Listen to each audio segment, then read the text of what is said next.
Hi, how you doing? My name's Rich. I am a qualified mountain leader and I'm here to teach you everything I know about the National Three Peaks Challenge.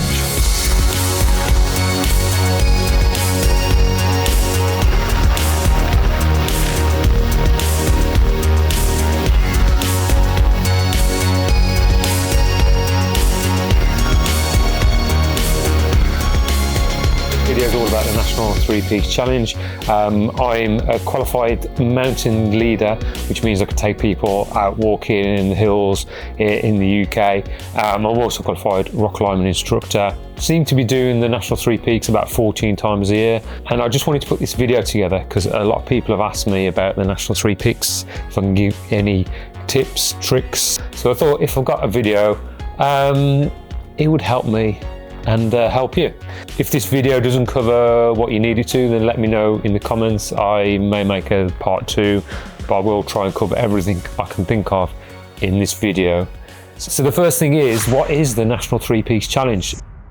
So it involves climbing the 3 highest peaks in England, Scotland and Wales. It's not the highest peaks in the UK.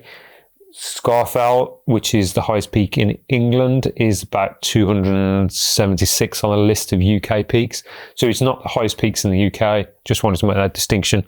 It's the highest peak in England, the highest peak in Scotland, and the highest peak in Wales. It's a time challenge, so you've got 24 hours to get from the bottom of the first one, normally Ben Nevis, to the bottom of Snowdon. I call it Snowdon, but there's been a move recently to call it Yr Wyddfa, which is the Welsh name for it, and I think it's right that we do that. So from now on, if you hear me talking about Yr Wyddfa, I'm talking about Snowdon. If I do slip back to calling it Snowdon, forgive me. I am trying to move towards Yr Wyddfa. The challenge involves about 11 hours of driving. So 24 hours minus 11 gives you 13 hours to do all the walking. So that works out at 5 hours for Ben Nevis and 4 hours for the other two. So 4 hours for Scafell, 4 hours for Snowdon. Ben Nevis is the highest peak in the whole of the UK, and it's 1,345 metres above sea level. You will start that from Ben Nevis, and then it's about 10 miles to the summit and back. Because you start at sea level, you'll have to climb every one of those 1,345 metres to the summit. There's no cheating on Ben Nevis. A lot of people start with Ben Nevis first. It's the biggest of all 3. So I think it makes sense to start with it. So after you've done Ben Nevis up and down, I'll come on to the details a little bit later. You then got about a 6-hour drive down to Wasdale Head to do Scafell. Scafell is the highest peak in England. Now you do start Scafell a little bit higher, above sea level, but it's a bit more undulating. So you've still got about 980 metres of height to gain as you climb up Scafell. Scafell, you've got 4 hours to get up and down. You can do it quite a bit quicker, particularly if you're fit. The quickest I've done it is 2.5 hours with a group. So you can gain a bit of time there if you're a little bit behind. And then you've got another 5-hour drive down into Yr Wyddfa National Park and to climb Yr Wyddfa. The last one, you've got options here. You can start at Penny Pass, or you can start at Llanberis. If you start at Penny Pass, you start at 300 metres above sea level, so that saves you climbing 300 metres, which is quite nice. The distances you're going to cover on foot, Ben Nevis is about a 10-mile trip up and down. Scafell is about 6 miles up and down, and if you do Yr Wyddfa from Penny Pass, it is about 7 miles up and down. In terms of height gain, you've got about 3,050 metres of elevation to climb. On top of that, you've got about 470 miles of driving to do as well. So there's no getting away from the carbon footprint of this challenge. It involves a lot of driving. So I'll come on to the alternatives in a little bit, but the main routes up Ben Nevis, there's only one route up Ben Nevis actually, which is up and down the pony track. And there's quite a few different ways to go up Scafell. The shortest 2 are from Seathwaite and from Wasdale Head. Wasdale Head being the shortest and the most popular. Seathwaite's closer to the motorway, so you've got less driving time, but you do have 3.5-4 miles more walking to do. It's also a more technical and difficult route in terms of navigation, so I'd recommend going from Wasdale Head. Yr Wyddfa, you can either go from Penny Pass or go from Llanberis. Llanberis is about 1.5, 2 miles longer than going from Penny Pass.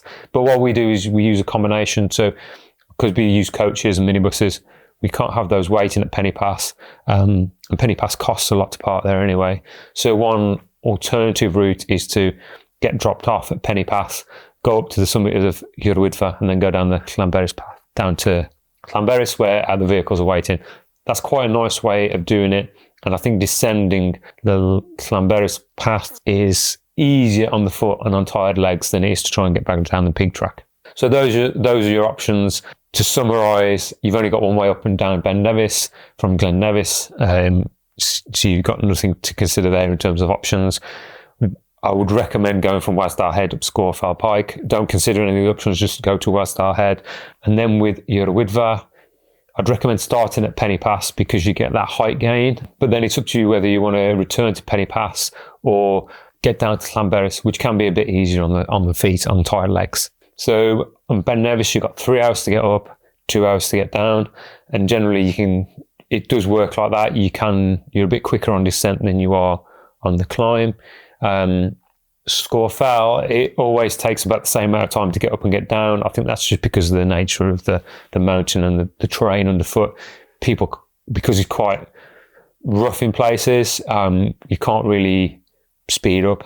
Snowdon, you can probably get a bit of speed up on the way down if you come down the Llanberis path. But if you're going down the pig track, you're probably going to be about equal amount of time just because of the nature of the terrain underfoot. And if you're on the hills and you want to know, like, if you want to have some sort of waypoints or marker points to know how you're progressing, on Ben Nevis, you will go across the Red Burn, which is a stream that crosses the path. It's quite obvious. The hillside cuts in, crosses the burn, and then comes back out. If you want to be there about the 1 hour 15 mark, that's a good indication of how you're progressing. That will put you on the summit in about 2 hours 40. If you're at the Red Burn at like 1.5 hours, you're going to struggle to get up to the summit within the 3 hours and then get back down within 5 hours. So you can use it as an indication to gauge your progress on the hill. On Scafell, as you climb up, you go into an area called the Hollow Stones. It's marked on the map, but you go up these stone path from the river crossing, and that climbs for what seems like an eternity. And then you'll enter the Hollow Stones, it becomes more undulating. And you need to be there really in about 45 minutes-ish. If you just enter the Hollow Stones and it's about the 1 hour mark, you really need to get a move on because you've still got quite a lot of mountain to climb. After you leave Hollow Stones, you go over quite a wide track that climbs up to Lingmar Col, and then you hit a scree-covered path. It's not particularly pleasant to walk on, but it's not the worst either. Once you hit that scree, you're probably about 25, 30 minutes from the summit. So that'll give you an indication of how you're progressing. Then on the way up the pig track, to give you some idea of times there, you'll see a standing stone. The miners' path comes up to meet this standing stone. It's like a finger post. You need to be there about 1 hour. 1 hour 5 is the quickest I've got there. 1 hour 25 is the slowest I've got there on a successful trip. So if you're at the Miners Path junction on the pig track at about 1 hour 10, 1 hour 15, you're probably doing okay to get up to the summit of Snowdon in time. So now you know what's involved. Let's talk about when to go. There's no wrong time in the summer to do the Three Peaks Challenge. I would avoid the winter months of November, December, January, February and March, just because it's a lot more challenging. If there's snow on the ground, which there probably will be on Ben Nevis, it's a whole different kettle of fish. And unless you're proficient and really efficient at moving on snow ground and you know how to use ice axes and crampons, you're just going to be fighting a losing battle. So stick to the summer months. Commercial organisations start in mid-April and go through to mid-October. So anywhere between those months would be great to do the challenge. My personal favourite is to do it around May, June time. The weather seems to be a little bit more settled. July, August and into September, you can have great days, but you can also have some days that are just like warm and biblical type of rain. And then as you get into October, the weather just becomes a bit more miserable and a bit more extreme. You can have nice days in October, but you can also have some quite really windy downpour days. I would say on the whole challenge, just expect to be wet, expect to be rain, and on at least one of the mountains, if not all of the mountains. If it doesn't rain, it's a bonus, but be prepared for rain, expect rain. Just because of the huge distances that we're travelling, you can guarantee you're going to be driving across weather systems that are impacting the UK. You know, you can have quite sunny days in Scotland, and I've seen this, you know, really nice, perfect days on Ben Nevis, and then you cross a weather front or a weather system as you come in south, and then Scafell is just rain and not very pleasant at all. So just expect the worst, and if you don't get that, then it's a bonus. And I would say that applies to any time of year. So it's just, there's no right or wrong time of year within the summer. As I said, it's just whatever suits you or suits your group, and you're able to all like get out there. The one advantage of doing it at the back end of the summer is you've got a whole summer to get out and on the hills and train. The other things in terms of timing is when to start. Now, I can't speak from experience of starting it later in the day. I've always started it in the morning, somewhere between 5 and 7, depending on the clients. And I would go with that. My thinking is that if you're starting it at like late afternoon and you're going to Ben Nevis at sunset, then you've already been up for 12, 14 hours. So you're already starting it tired. So I would start it fresh, get a good night's sleep, and get up and start it in the morning. I think logistically as well, it's a lot easier to manage. If you start it on a Friday night, for example, you're going to be finishing on the Saturday night, and then you can sleep on Sunday. But, you know, if things go wrong and you get a little bit delayed, you know, what are you going to do for accommodation if you're finishing and you end up finishing at like 2 a.m. on Snowdon? Yeah, for me, logistically, it makes sense to start it on the morning, not necessarily the weekend. Whenever you're going to do it, you can do it in the week as well. But mornings make sense to me. Next thing is transport. You're going to have to find some way of getting between each of the peaks. Of course, trains as well. Some people do it by trains, but a lot of people use private transport. So your options really are to drive in a car, which of course you don't have to pay any higher costs on that, but you may need more cars depending on the size of your group, or you can look into getting a minibus. Minibuses, obviously, unless you've got one just lying around, you're going to have to hire a minibus, but you probably have lower fuel costs, and it's probably safer because you can have, instead of 2 drivers, if you've got so many people, you need 2 cars, you can have those 2 drivers on one minibus, alternating the driving. So I would recommend looking into and going down the minibus route if you can get one, or going down and, you know, going with the company that offer this service, because there's more to it than just having the transport provided for you. Companies that do this day in, day out do have qualified staff like myself on hand to give you the best experience and the best chance of getting around. Understand it's not for everybody, and self-driving is one option. Again, it's whatever works for you.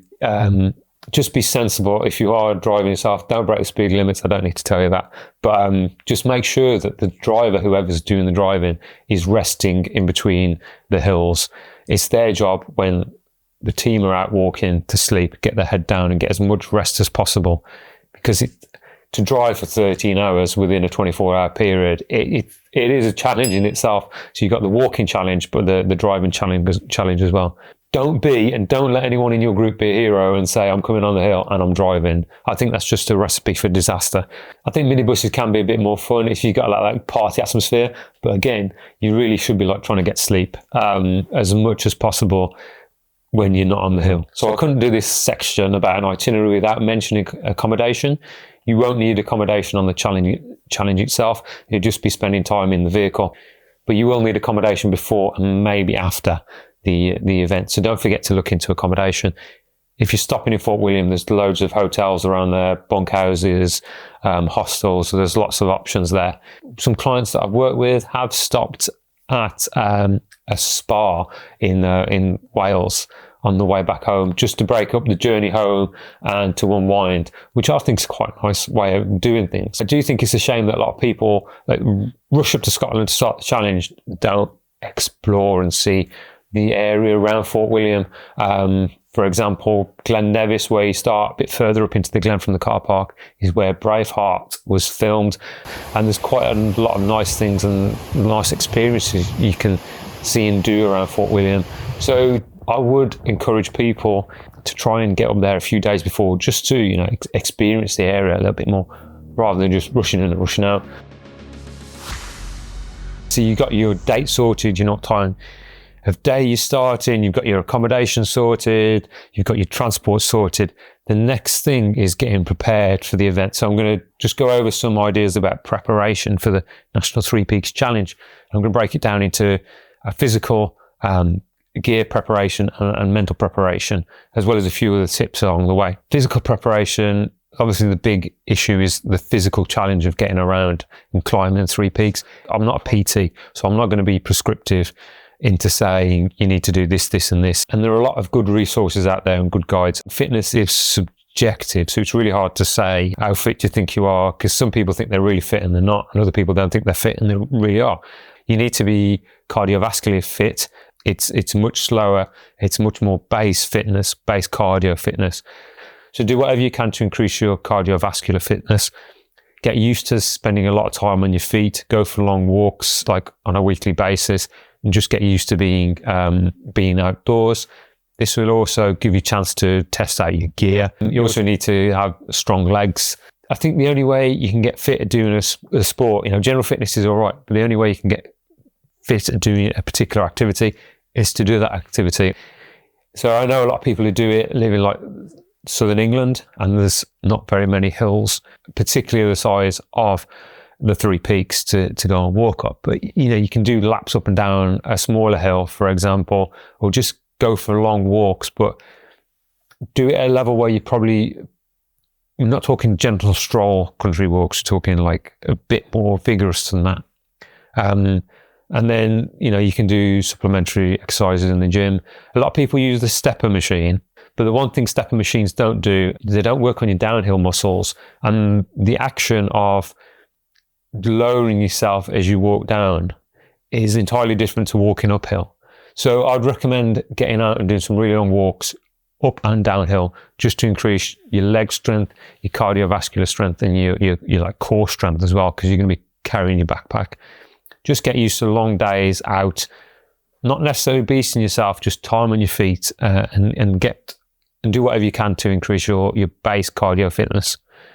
There's loads of guides out there. The pace that we need to go at isn't like breakneck speed, but it is kind of it's a relentless quick walk, if that makes sense. The gradient catches a lot of people out. They don't think it's going to be as steep as it is, and it's not rock climbing steep. It's just relentlessly uphill for like 3 hours. So you've just got to get used to that. And that will also help with the mental training, is to know what to expect. You can walk uphill for 3 hours.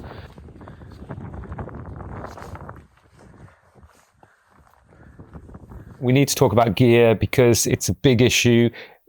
Gear, or lack of adequate gear, is the number one reason why people don't even start the challenge. A lot of companies will have mandatory kit lists. Please make sure you read those. And even if you're not doing it with a company, just read them, so you've got an expectation of what it is you should be taking on the Three Peaks Challenge. Quite often people turn up without waterproofs. As professionals working and taking people into that environment, we're responsible for you. And waterproofs, they're not only there to keep you warm and dry, they're your primary shelter should anything happen. So it's important that you take note of any mandatory kit requirements. Get out there in the countryside and practice wearing it, make sure it fits, make sure it's comfortable. From my point of view, we do kit checks, and we want to see that people have hats and gloves regardless of the time of year. The summit of Ben Nevis is quite a lot colder than Fort William. We want to see those hats and gloves. And working down the body, working head torch with spare batteries. The number of people who turn up and like the batteries go flat, just make sure you've got spares and they've got them with you. Then think of layers rather than, one big layer. Think of having a fleecy mid layer, and then maybe like a soft shell waterproof. That'll keep you dry and gives you options to take layers off. While I'm talking about layers, because this is a time challenge, a lot of people lose time faffing around taking layers on and off, particularly the start of each mountain. Be bold, start cold is the saying. So if you're standing around and you feel cold to the point where you want to put another layer on, that's probably about right. if you're starting the challenge and you're warm and you're not dithering a little bit, you're going to be too hot. At the pace you need to get up there, you're going to be too hot. So be bold, start cold, take the layers off before you start. It'll save you faff time. Okay, so where was I? Waterproofs, tops and bottoms. Make sure you've got trousers. With waterproof trousers, make sure they are actually waterproof. And you're looking for things like tape seams. So that's where the stitching has got like a plastic layer on that's glued onto the stitching to make sure that the water doesn't penetrate where the stitches are. If you're on like a commercially organised trip, you don't have waterproof trousers, you're probably going to be sent home. If it's a mandatory kit and you haven't got it, then unfortunately, commercial organisations, for insurance reasons and everything else, we don't want things going wrong. We're responsible for you. We can't take the risk of letting you on the hill. Applies even if you say you're one of these people who say, oh, I normally walk in shorts or I only walk in leggings. That's fine. Just make sure you've got waterproofs with you because they are your primary shelter should anything go wrong. Make sure that any snacks or water you take with you is accessible as you're walking. Put them in side pouches, put them in pockets, put them wherever you need. The thing that kills the Three Peaks Challenge for a lot of people is faff. So whether that's taking off layers or getting food out of bags, just like try and cut down the faff time as much as possible. If you want your water bottle and can't reach it, ask somebody next to you. On the subject of snacks, nutrition, personally, I think sugar is massively overused. I know it is helpful, particularly when you get a bit of a low, to give yourself a bit of a boost to have sugar. But if you've done training properly, you should be in like your fat burning zone and you should be burning fats rather than sugars.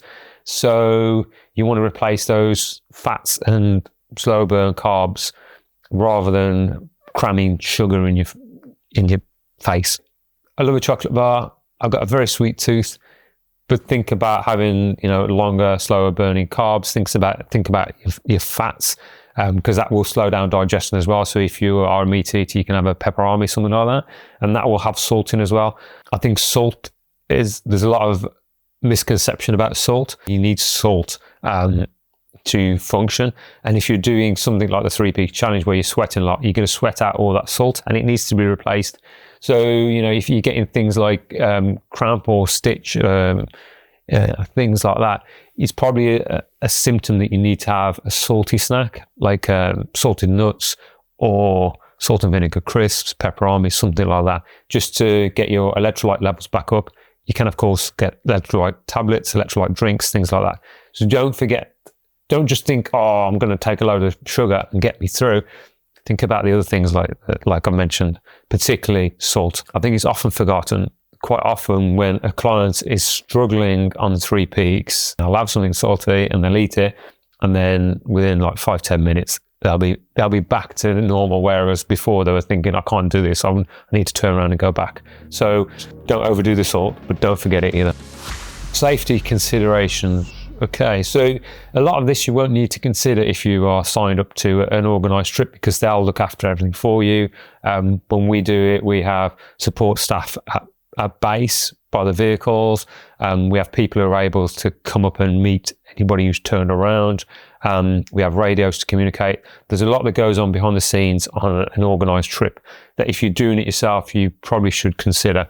So think about communications. If anything goes wrong when you're on the hill, how are you going to communicate that with the people and the vehicles? If someone's injured, how are you going to manage that? How are you going to get them down? If they can walk down themselves, who's going to go with them? How's that going to be managed? And think about first aid. How are you going to do first aid on anyone on the hill, and who's qualified to do so? And what's going to happen if that first aider, turns back? There's lots to think about in terms of emergency planning and contingencies. Ultimately, if the shit does hit the fan, then you're going to have to call Mountain Rescue. I don't know if a lot of people know this, but Mountain Rescue is a voluntary organisation. It's not funded by the government in any way. It all relies on public donations. So it's always good to give them a shout out for all the good work they do, but they do rely on donations. So if you do have any spare money or any spare money from the fundraising, if you're doing it for charity, I would consider giving it to Mountain Rescue. Whether you need them or not, they're there 24 hours a day, 7 days a week, 365 days a year to help people. It's an invaluable service, and I'd like to support them as best I can. If you want to call mountain rescue, there is a procedure for doing that, and you need to give them some idea of your location. So you can download an app called OS Locate, which will give you your 6-figure grid reference, which is invaluable for mountain rescue because that's what they use, grid references. The other considerations I wanted to mention is the environment and litter. I don't need to tell you that dropping litter is bad, and these are wild places that we're trying to look after.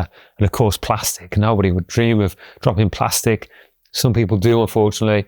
I know some of it might blow out of pockets, but people do leave plastic all over the National Three Peaks.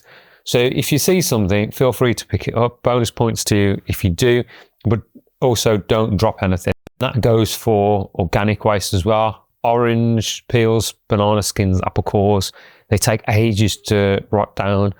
Banana skins can take 2.5 years to rot down. And people say, oh, well, it's organic waste, it'll rot down, it's good for the environment. These are all things I've heard. Yes, it is organic waste. Yes, it will rot down. No, it's not good for the environment. The upland habitat is quite nutrient poor soil, and by dropping banana skins and organic matter, you're making the soil too nutrient rich for the fauna and flora to exist, as well as a host of other problems. So it's not good for the environment to drop banana skins. You're not doing anyone any favours. And also, and this is quite a crude example, human waste is also biodegradable and also organic, but you won't want to walk along a path that was just lined with human waste. So why are banana skins any different? That's quite a crude example, I know, but that defeats the organic, it's good for the environment argument. It really isn't good for the environment. So whatever you take on the hill, bring it back with you, and that includes organic waste. Other questions I get is like, what's your favourite of the 3 peaks to do? I don't know is the honest answer. If I was going to do one, my enjoyment, I'd probably do Ben Nevis, but I'd probably go a different route rather than the pony track. I'd probably go up the North Face, rock climbing, and I just love like hill walking in Scotland. I do like Snowdon, and I do like the Peak Track. It can be quite picturesque and pleasant to walk up on a nice day. Scafell is probably I look forward to the least. It's not a bad mountain, but it's just the time of day that we're going up, and it's the middle one. So that's the one I look forward to the least, but it is the shortest, and you can just get it done and dusted within 3 hours ideally. So yeah, that's all the questions I think I get asked that I haven't already covered. The other ones is how often do you do this, which is at times quite often. And don't forget a travel pillow. That's just come to me. Don't forget a travel pillow. Yeah. Oh, and anti-sickness and anti-nausea bands. If you get travel sickness, or even if you don't, just take them, because you guarantee that somebody will need them. And you're on a minibus, try to get to the front of the minibus, and don't forget to take some anti-nausea bands. The other question is, do I need a guide or not? Can I do it on my own? You can do it on your own. There's nothing to stop you doing it on your own. And, you can just get a car and a few mates and go off and do it. There's nothing wrong with that. It's all what suits you and suits what you want to achieve. If you're a large group and you're not particularly experienced hill walker, you'd definitely have less stress if you have an organised trip. They'll just do everything for you in terms of planning, logistics, and providing the transport. You just need to turn up with your group and do the walk. Some people do like the challenge of organising the logistics and getting a support driver. It can be a bit cheaper that way, but I'm not sure. And taking 2 cars, for example, versus taking a minibus, I haven't done that cost analysis, so I can't say. But, it's whatever works for you in terms of the vehicles. So it's up to you whether you use a company or not. Hopefully, I've kind of, throughout this video, give you some indication of what goes on behind the scenes that you don't necessarily see, or the planning and contingency options and just the whole process behind operating a successful 3 peaks trip. Some people just want to have a go, and that's fine. There's no right or wrong answer here.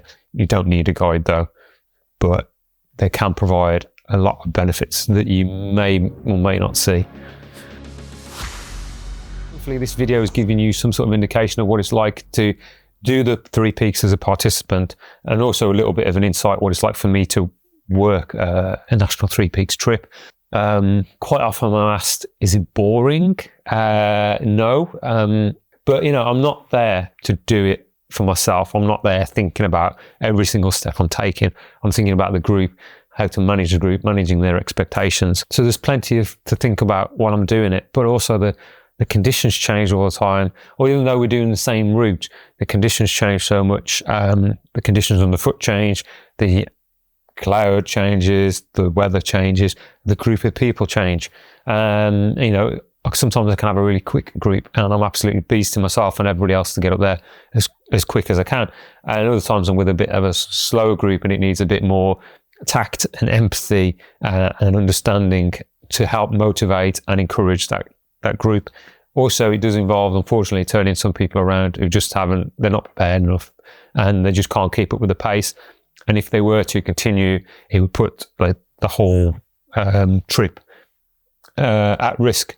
So it's about having those difficult conversations at time as well, and trying to approach it with a bit of humility and understanding, and not just like turning people back at the first time that they drop like 5 meters. It's about, you know, trying to work with them and help them do the best they can on the day.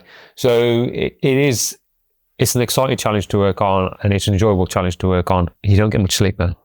And I do like my bed. So hopefully this video has made some sort of sense. I feel like I've been babbling on for absolute ages. But yeah, just good luck with your planning. Feel free to skip back over this video, and if you've got any questions, drop them in the comments section below. Yeah, and if the Three Peaks appeals to you, or maybe it doesn't, and you want to look at alternatives, then the Yorkshire Three Peaks Challenge doesn't involve any driving between the peaks. It's 26 miles long, I think, so slightly longer walking, but you've only got 12 hours to do it. So you get it done in a day, which is quite nice. You're not end up sleep deprived. And for me, doing the Yorkshire Three Peaks, my legs feel more tired after the Yorkshire Three Peaks. I think it's just because of the amount of time I spend on my legs, that you're not sitting down on a minibus for 6 hours resting. So for me, the Yorkshire Three Peaks is comparable, and I wouldn't dismiss it as an easier challenge than the National Three Peaks. I think it's up there and it rivals the National Three Peaks. The other alternative is to do the National Three Peaks, but do it over 3 days. It's a bit more of an enjoyable way to do it. You get a bit more time on the hills and get to see more, and you get to do them all in daylight. So the 3 peaks in 3 days is one challenge. Yeah, and there's lots of things out there when you look at it. A step up from the National Three Peaks is the Welsh 3000s, which is all the peaks in Wales over 3,000 feet. And there's, I think, 14 of them. It might be 15. There's 14 or 15 of them. I can't remember now. But it's quite a tough challenge. And people try and do that within either 18 or 24 hours. But it is definitely harder than the National Three Peaks. So if you want to step up after the National Three Peaks, look at doing that, or even doing that over a couple of days. That's a tough challenge. I would say that's the hardest walking challenge within the UK, the Welsh 3000s. There are things that are harder, but they tend to be more fell running challenges, like the Bob Graham round, the Paddy Buckley and the Ramsey round. You know, then you're into fell running territory. My parting advice would be to, and this is a cliche, make the challenge about the journey and not the destination. And by that I mean, don't make the challenge day itself everything. Enjoy the process of going out and walking and getting fit and spending time outdoors, spending time with your friends. Make the whole process of the lead up to the event part of it, and make that the enjoyable bit, because the challenge is going to be tough. But you know, if you've had like 6 months of preparation and you've enjoyed that whole journey, that's probably more valuable than 24-hour challenge. So enjoy the whole process. Don't put too much on the destination. Enjoy the process, enjoy the journey. That is going to be my parting advice.